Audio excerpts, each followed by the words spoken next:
Oke, te perlu welcome back ni sa video ke jungi. Te mentah ngane tu epic ta update kaban sawan mo. Ka update kaban sawan la sigan ya arp sautrik. Ka balai officially ta gerna hiru pengen pni epi. Kane mo.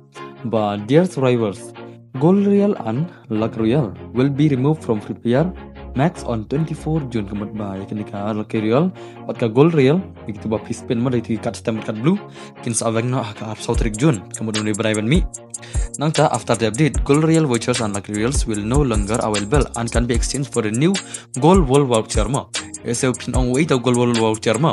Dengan sapni sibit utau Gold World voucher mo. Anyway, pengen ke exchange ki ong 1 Gold voucher equal 1 Lucky Royal voucher. Nangta 1 Gold World voucher equal 1 Gold Royal voucher mo.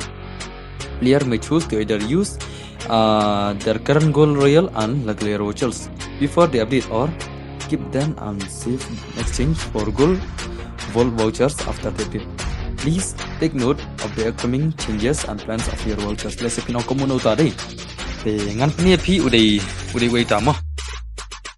Te utau Gold World voucher udai ne ma. Te pi une bastam une ba compare mo. Ba compare nang tigi barim.